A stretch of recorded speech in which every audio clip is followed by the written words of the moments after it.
Olá, pessoal, boa noite, boa noite. Como eu já disse, todas as quartas, 7h30 em ponto, eu estou aqui para uma mini live de 30 minutos que vai ficar gravada no meu feed. Então, quem não puder assistir agora, a live vai ficar gravada no meu feed. Então, podem usar o aviãozinho ali e indicar. Boa noite, gente.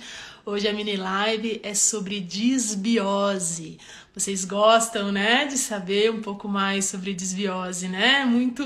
É uma condição clínica que vem atingindo e a gente vem conhecendo melhor o nosso corpo, né? E daí muitos de vocês acabam ouvindo muitos profissionais falarem sobre disbiose e começam a pensar, puxa, será que eu tenho essa disbiose? Será que isso é comum? Então, hoje vamos falar sobre a bendita disbiose. Hoje vamos falar sobre a definição, sobre as possíveis causas, sobre os sintomas e, com certeza, sobre o tratamento. Então, vamos chegando aí, pessoal, tô esperando vocês, vamos lá, vamos todos chegando aí, né? Vamos falar um pouquinho mais sobre essa condição clínica. Boa noite a todos. Então, se vocês tiverem, vou deixar o vídeo salvo, tá, Emily? Vou deixar assim, vai ficar lá no meu feed e também esse vídeo vai para o YouTube também, tá bom? Então, vamos lá. Bom, a mini live, gente, tem 30 minutos, tá? Então, eu vou começar a falar agora porque a gente tem muito assunto para abordar, tá? Então, assim, vou começar falando sobre o termo eubiose. Então, assim, o que é eubiose? Eubiose nada mais do que a vida em equilíbrio, gente. Então, quando a gente fala em disbiose, nada mais do que o desequilíbrio do meio ambiente, né? No caso do nosso intestino grosso, em que há aumento desordenado de bactérias, né? Geralmente patógenas em relação a bactérias benéficas. Mas, gente, disbiose pode ser fúngico também, tá? Então é importante que vocês entendam isso. A disbiose, ela pode ser uma alteração microbiana, mas ela pode ser uma alteração fúngica. O nosso corpo, ele é manifestado de bactérias, fungos e vírus. E eles precisam viver de maneira harmônica, mas é muito comum acontecer esse desequilíbrio. O que eu sempre comento com os pacientes, eu acho interessante colocar aqui para vocês, que é como se o nosso intestino grosso é como se fosse nossa casa, né? Então, assim, a gente sempre tem que deixar a nossa casa toda equilibrada, né? Toda equilibrada? Não, toda limpa, né? Então, assim, o nosso intestino, gente, ele também precisa estar, né, funcionando de maneira harmônica. O que a gente come deve ser digerido, essa microbiota deve alimentar deve ser alimentada por esses nutrientes e tudo funcionar de maneira harmônica. A partir do momento em que a gente faz uma bagunça na nossa casa, a gente faz uma bagunça no nosso intestino através da alimentação e de outros fatores, a gente gera esse desequilíbrio. Então, gente, disbiose nada mais do que uma condição clínica, tá? É uma condição de desequilíbrio. No caso, a gente vai falar de bactérias, então, de micro-organismos, né? Em que há um aumento de bactérias patógenas em relação a bactérias boas lá no intestino grosso, que é lá no final do intestino, tá? Então, muitos acham que a disbiose é uma doença. Não é uma doença. O que acontece, gente, é que muitos de vocês convivem com esse desequilíbrio por muitos anos e isso, ao longo desses anos, vai gerar uma agressão tão grande sobre o nosso intestino e daí sim virar uma complicação, uma desordem, uma doença, tá? Então venham comigo, gente. Por que acontece esse desequilíbrio microbiano, tá? Então, assim, eu quero que, se possível, tenha a participação de vocês. Eu sei que ainda tem poucos aí, né, na live, o pessoal tá chegando ainda. Mas eu quero muito que vocês participem comigo, porque isso é muito, muito, muito importante, tá? Que vocês entendam. Então, assim, cada caso é um caso. Não adianta eu chegar e falar pra você, gente, ó, eu, Ju, tenho desbiose por causa disso. Você, Adriana, tem desbiose por causa de determinados outros fatores. Mas eu vou começar a pontuar para que vocês entendam. Olha só que interessante, pessoal. Cada vez mais eu tenho visto crianças, mentira, bebês recém-nascidos com um quadro de disbiose. Por quê? Gente, isso começa com um desequilíbrio microbiano lá na gestação dessa mãe, que consumiu muito açúcar, né? Que não estava nem aí pro que comia. Então, ela já gerou um desequilíbrio microbiano, né, no corpo dela, e esse bebê, ele nasceu e não foi, por exemplo, foi gerado através do parto cesáreo, ou seja, não teve contaminação da microbiota materna e por exemplo, a mãe não pôde amamentar, então ele está fazendo uso de fórmula. Então, todos esses fatores podem sim gerar um desequilíbrio microbiano naquele corpinho que tá, né, que tá se desenvolvendo, tá? Então imagina o bebê ter que digerir um leite que não é da mesma espécie. Então ele vai possivelmente fermentar, ele vai possivelmente ter dor, ele vai possivelmente ter refluxo, e isso sim vai impactar no intestino que está imaturo. Olha só que interessante, gente. Então, assim, é muito comum eu atender cada vez mais bebês com disbiose, tá? Então, esse é a primeira causa que eu quero citar aqui para vocês. O segundo fator, com certeza, é o uso de medicações. Cada vez mais a gente vem, né, tem visto o consumo exagerado, muitas vezes indevido, de antibióticos, tá? Os antibióticos, gente, ele tem uma função. Ele vai lá e mata determinada bactéria, que é aquela que tá gerando uma infecção. Isso não é ruim, isso salvou inúmeras vidas. O que acontece é que ele faz uma desordem, né, naquele ambiente. Então ele vai lá, mata aquela determinada bactéria, mas isso gera ele mata outras bactérias, gerando um desequilíbrio nesse ambiente que é protetivo.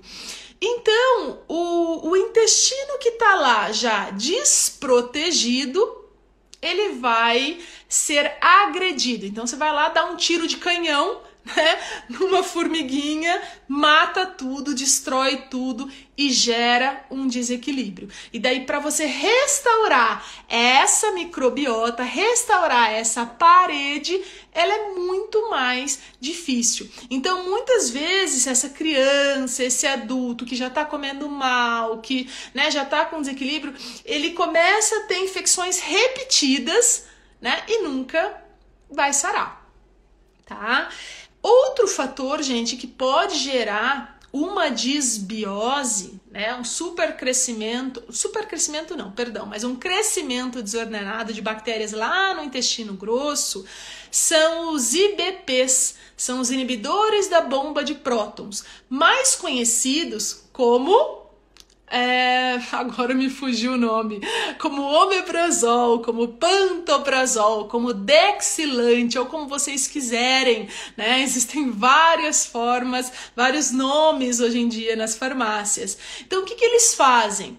Esses IBPs, eles têm uma indicação, Tá? Até na aula da pós-graduação dessa semana com a professora Denise, ela estava comentando que muitas vezes a endoscopia não é feita de maneira tão detalhada e adequada, e muitas vezes aparece uma pequena gastrite ali, quando a gente chama de enematosa, acho que eu tô falando errado, gente, mas assim, ele é um pequeno vermelhidão, o endoscopista já coloca assim, gastrite leve. Daí você vai no médico, no gastro, ele já te dá um pantoprazol. E não necessariamente teria necessidade de usar esse pantoprazol. Com medidas de mudança de alimentação, com o uso de alguns fitoterápicos, já solucionaria, né, esse problema. Então, também, gente, a gente vê muito uso exagerado dessas medicações. Então, o que elas fazem? Essas medicações, elas mudam o pH do estômago. Então, o pH, Chayane, então, né? O pH do estômago, ele tem um pH 2, que é bem ácido, tá? E esse pH, gente, ele é importante, porque a gente precisa digerir os alimentos de maneira adequada, né? Para que não haja essa superfermentação, que eu já vou falar dos sinais e sintomas da desbiose, e esse desequilíbrio microbiano lá no intestino grosso. Então, olha, percebam todo o caminho do sistema digestivo como é importante, tá? Então, a partir do momento que você usa um IBP, principalmente quando não há necessidade, né? Você muda esse pH do estômago, ele não chega a ficar alcalino, mas ele chega a mudar para um pH de 4 aproximadamente, e isso afeta todo o processo digestivo. Então, se você já tinha dificuldade de digerir determinado alimento, a partir do momento que você faz o uso desses IBPs, você come e você não consegue quebrar e digerir ou proteína, carboidrato, gordura, depende, né? Se vocês forem ver lá no meu feed, eu falei quarta-feira passada sobre o coprológico funcional, que é bem importante quando a gente vai possivelmente avaliar um paciente que tenha uma disbiose, tá? Então é bem interessante. Boa noite, Fátima! Boa noite a todos. Estão entendendo? Gente, tem uma pergunta. Eu acho que da Emily. Deixa eu ver aqui, Emily. A partir disso, o bebê pode se tornar intolerante à lactose? Tá, então vamos voltar ali às possíveis causas do início da vida. Boa pergunta. Bom, a intolerância à lactose, Emily, ela geralmente tem um fator genético quando é no início da vida, mas o que eu ponderaria, talvez, é uma hipersensibilidade à proteína do leite, a caseína, tá? Não necessariamente a intolerância à lactose, porque assim, a lactose, ela é um açúcar que ela tá presente no leite materno. Tá? Então, assim, por isso que eu pondero mais a proteína, que é a caseína, que é uma proteína que o corpo humano não consegue digerir adequadamente, do que propriamente a lactose, tá? Então, vamos lá, gente. Falei do início da vida, que pode ser uma das causas da desbiose, o uso de antibióticos e dos IBPs, tá? O terceiro, claro que eu não poderia deixar de falar, a nossa alimentação. Tá? Então, assim, gente, a gente pode, né, ter tido uma amamentação perfeita, nascido de parto normal, feita a introdução de alimentos fantástico, mas a gente chega na adolescência e se revolta. A gente quer comer McDonald's, quer tomar Coca-Cola e fazer o fuzuê, né? Eu espero que meu filho não faça isso, porque eu tô tentando criar ele de maneira saudável e sem desbiose, mas vamos supor, e não precisa ir muito longe, né? Tô vendo um monte de nutris aí, né?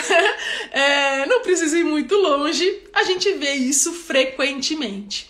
Então, gente, pensem que o nosso corpo, ele precisa funcionar de maneira organizada. Então, tudo que a gente come precisa ser digerido, né? Mastigado, digerido lá no nosso estômago, vai fazer a liberação de enzimas que vão ajudar a digerir todos esses alimentos bem quebradinhos, daí eles vão lá no intestino delgado, que é aquele intestinão ali, vai absorver e os resíduos que precisam estar já, né, bem digeridinhos, vão lá para o intestino grosso.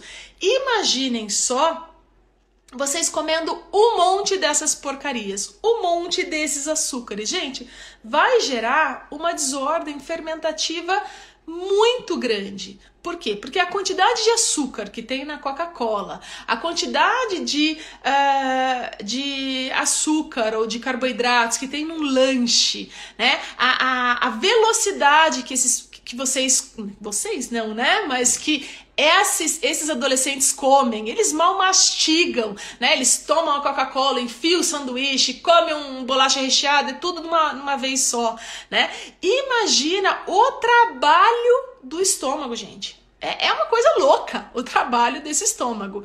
Agora, não é uma vez. São várias vezes na semana, são vários meses, vários anos acontecendo isso.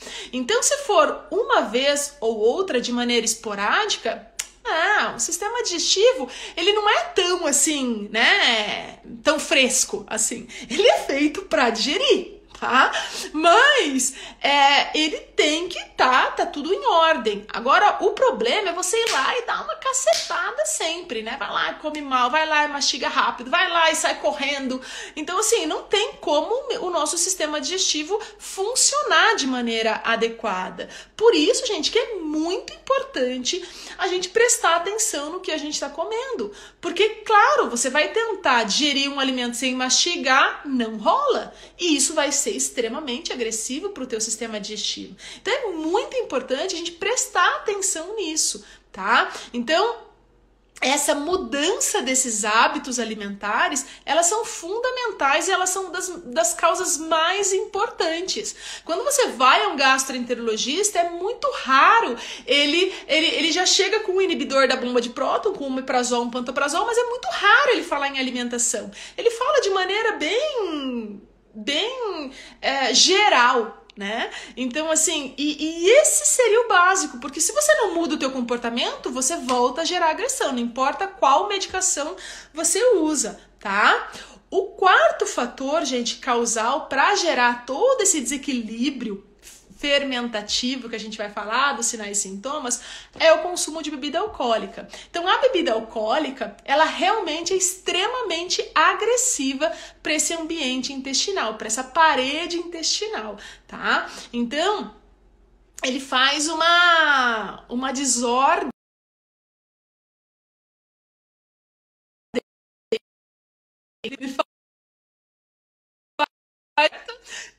Então vamos voltar. Ele faz uma desordem muito grande sobre esse ambiente microbiano, tá? Então não importa a dosagem, tá? Então assim, gente, vamos pensar no nosso dia a dia, tá? Então assim, pensem cada um de vocês como é fácil a gente ter uma desbiose.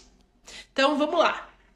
Muitos de vocês nasceram de parto cesáreo. Acredito que muitos de vocês usaram fórmula infantil. Acredito de que muitos de vocês fizeram consumo na primeira infância de salgadinhos. Acredito que muitos de vocês fizeram consumo de bolacha recheada. Gente, se duvidar, a gente tem desbiose desde que a gente nasceu, né? Só que a gente não cuida com isso, porque muitas vezes a gente só olha para nossa estética e não olha para o nosso corpo, para os sinais e sintomas, para a nossa clínica, ou só olha para o exame quando tem uma doença.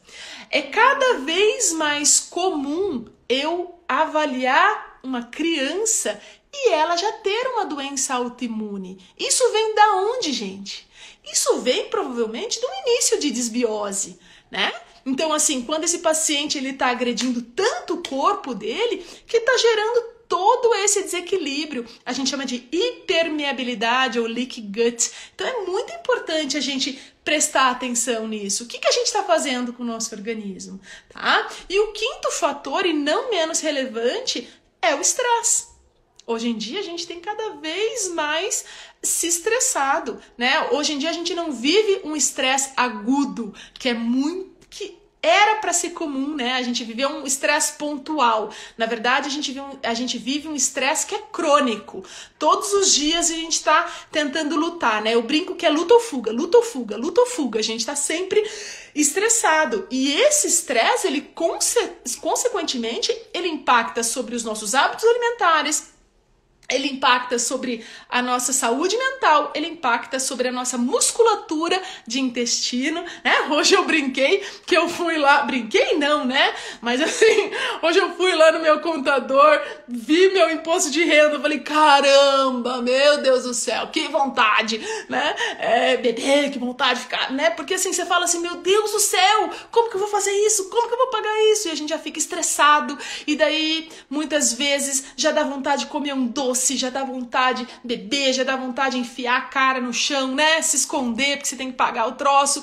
Então, assim, esse estresse crônico, ele realmente é algo que desequilibra o nosso ambiente digestivo de uma maneira muito, muito grande, tá? Quero saber de você.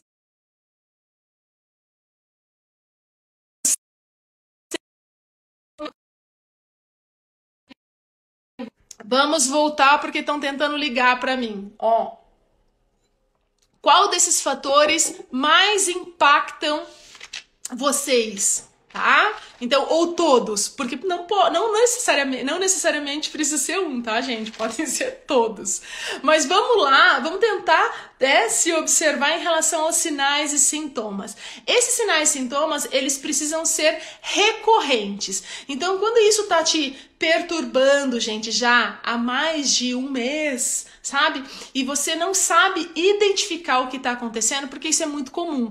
Quem tem disbiose tem esses determinados sinais e sintomas que eu vou relatar para vocês e geralmente se perde, começa a fazer restrição alimentar. E esse é o grande problema, porque muitos pacientes chegam comendo arroz e frango. E isso me deixa extremamente estressada. Eu não posso ficar mais estressada, gente. Entendeu? Então vocês têm que ajudar a Tia Ju, porque assim, o que acontece é que os pacientes eles começam a ficar com tanto medo de comer, então come uma coisa, gera determinado sintoma, come outra coisa, gera um determinado sintoma, e acaba fazendo restrição. E esse é o grande problema. Por isso que vocês precisam ir a um profissional que seja competente, né? Então isso é muito importante, gente. Mas os sinais e sintomas, voltando, mais comuns, primeiro, aumento de gases. Esses gases, essa sensação de desconforto, ela é muito frequente. Aquele paciente que ele acorda com a barriga ali, tanquinho, e daí depois chega no final do dia e está extremamente estufada, extremamente cheia de gases. Ele geralmente tem esse estufamento, esse desconforto associado a arrotos, tá? Então é um paciente que também ele pode ter uma sensação de empachamento ou digestão lenta, tá? Então, pensa só, gente, você tá comendo e aquele alimento não tá conseguindo ser digerido de maneira adequada. Então, quando a gente tem estresse, o que acontece é que há uma conexão cérebro-intestino e interferência sobre a musculatura lisa do intestino. Então, ele vai lá e... né? Eu brinco que de simpático esse nervo não tem nada, né? Porque ele vai lá e acaba prejudicando o sistema digestivo. Então, gente, além disso, vai acontecer mudança do padrão fecal, tá? O que você tá falando, Chayane? Socorro, o que ela tá falando? Socorro, sou eu. Então, ó. É verdade, é bem comum, né? Então, é bem comum mesmo. Emily, desbiose causa síndrome fúngica e candidíase de repetição. Já vou falar sobre isso. Olha só que interessante, gente. Então, assim, Sinais e sintomas: desconforto, esse aumento de gases, mudança do padrão fecal. Então, não consegui digerir geralmente esse alimento, tô estressada, tô lá com muito alimento, tô com a sensação de empachamento. Como que eu vou formar um bolo fecal adequado, gente? Não tem como, entendeu? Você não vai formar um bolo fecal, você não vai conseguir eliminar adequadamente. Então, é muito mais comum esses pacientes eles relatarem essas fezes em bolinhas, né? Uma dificuldade de evacuação. Isso piora o quadro de disbiose. Quero que vocês percebam, gente, como começa a virar um círculo vicioso. Porque daí você não evacua, daí você fica com cocô lá dentro. Cocô é toxina. Daí você continua comendo, porque a gente come todos os dias. E daí isso gera uma dificuldade digestiva. Daí dor, estufamento. Daí você evacua, não evacua tudo. Então continua fazendo esse desequilíbrio, essa fermentação, esse excesso de gases. Então fica esse círculo vicioso. E daí, gente, vai acontecendo consequências, Emily, tá? Então a primeira consequência que eu quero citar aqui para vocês é a desabsorção de nutrientes. Então o que acontece? Lá no nosso estômago, a gente tem que ter uma digestão adequada e a gente tem que ter uma glicoproteína ali, que chama fator intrínseco, que é importante para que a gente pegue lá do alimento que foi inicialmente digerido como uma proteína animal, né, uma carne, e você consiga absorver a vitamina B12 lá no íleo, lá no intestino delgado. Então, se você não tem essa digestão adequada, porque você usou antibiótico, porque você usou omeprazol, porque você mastigou rápido, porque você está estufada, como você vai ter níveis de vitamina B12 adequado? Como você vai ter energia, né? Como você vai ter proteção para o teu sistema cardiovascular? Como que você vai ter proteção neuronal? Então não vai haver isso. E também, da mesma forma, você vai ter comprometimento de outros diversos nutrientes, como zinco, como ferro, como selênio, e por aí vai, tá? Então, essa desabsorção, ela pode ser sim decorrente de todo esse desequilíbrio microbiano. E além disso, a Emily citou a síndrome fúngica e a candidíase. Na verdade, Emily, quando você tá com todo esse desequilíbrio bacteriano, você também está alimentando fungos, tá? Nosso corpo é proliferado de bactérias e fungos. Então, quando você está comendo um monte de açúcar ali, até para manter vivas essas bactérias, tá? Você gera um desequilíbrio também possivelmente fúngico, tá? E você sim pode haver, por exemplo, nessa desbiose bacteriana, pode sim acontecer uma desbiose fúngica. E daí a cândida que tá lá quietinha, comensal, ali no sistema geniturinário, ela vai lá e aparece com tudo e gera cândida. E se você não melhora todo esse suporte nutricional, digestivo, e vai lá e só dá antifúngico local, ou cetoconazol, ou pomada e tudo mais, você pode formar um biofilme, que é um sistema de proteção ali, né? De que assim, não mexe comigo, a cândida vai ficar ali, e daí fica impossível você conter a candidíase. Daí você gera todo esse desequilíbrio. E olha só que loucura, gente, que é todo esse sistema, né? E eu tô aqui, já deu meia hora, e eu tenho, né? Falei que era meia hora só. Mas, o que a gente tem que observar, pessoal? Porque esse tema, ele é muito interessante, né?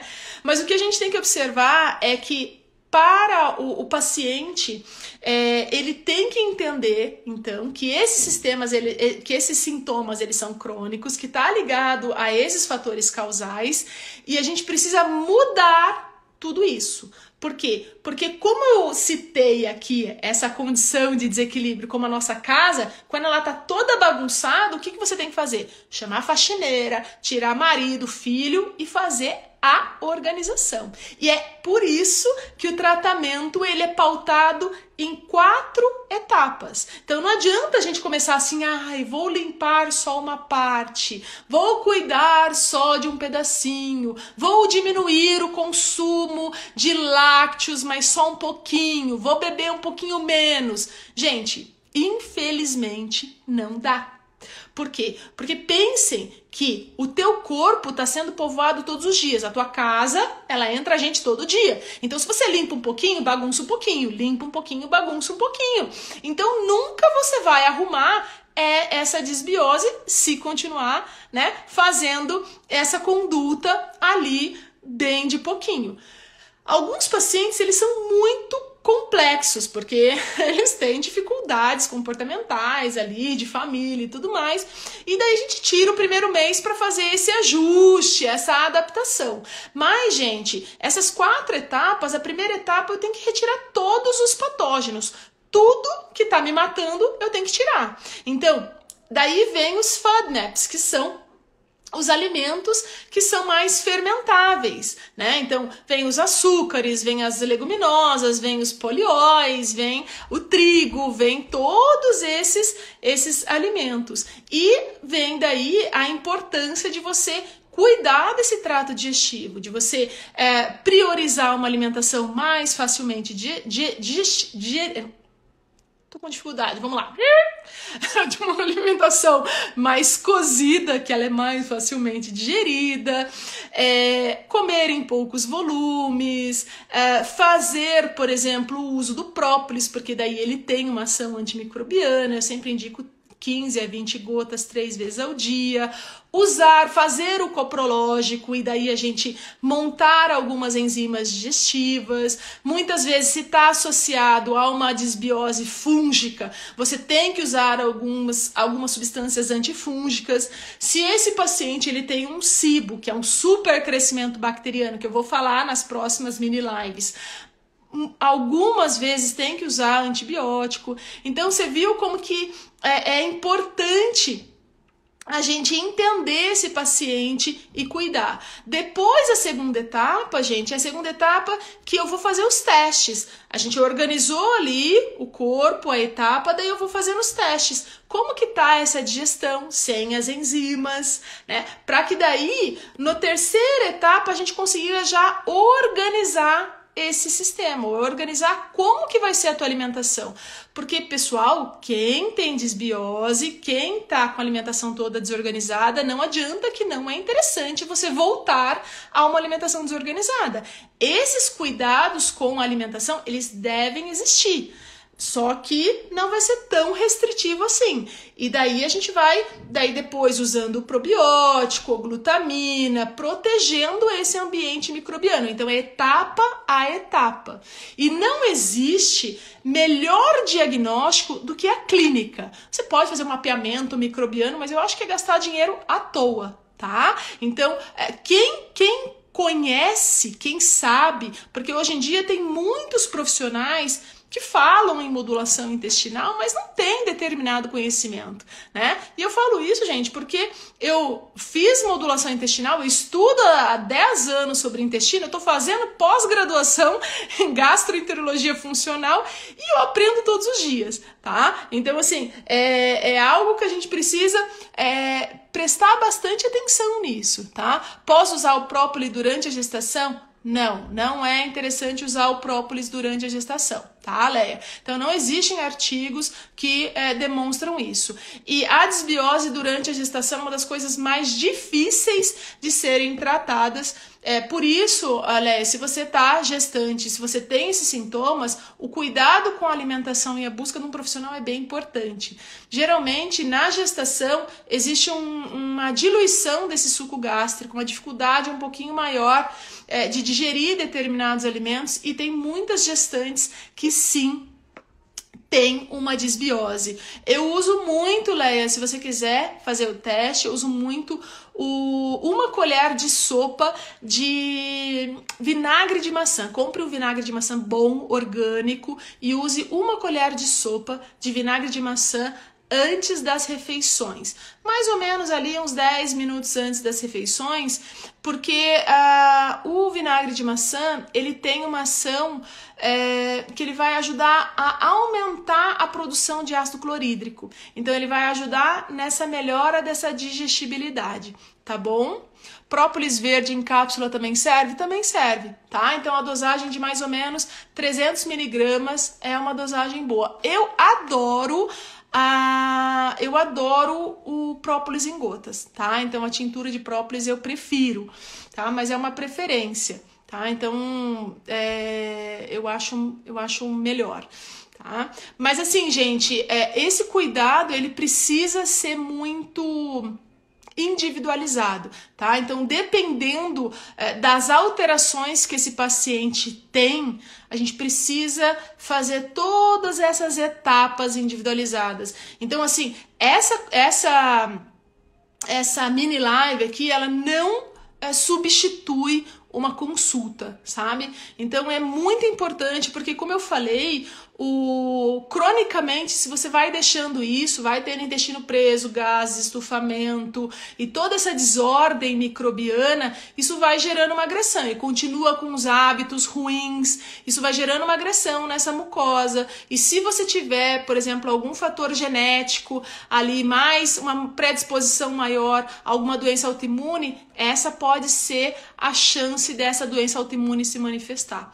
Tá? Então, por isso que a gente fala que todas as doenças autoimunes, elas também, a cura não, né? Mas a melhora e remissão começa pelo intestino. Gente, eu espero que eu tenha sido claro, espero que tenha sido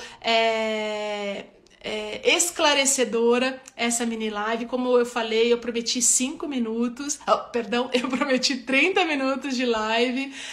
Vai ficar gravada no meu feed, tá? Então, qualquer dúvida que vocês tiverem, se vocês quiserem perguntar algo ou marcarem uma consulta, pode, né, me conectar ali no direct, mandar mandar um oi ali que a gente conversa, tá? Um grande abraço, espero que tenha sido bom para vocês também. Boa noite, fiquem com Deus, gente.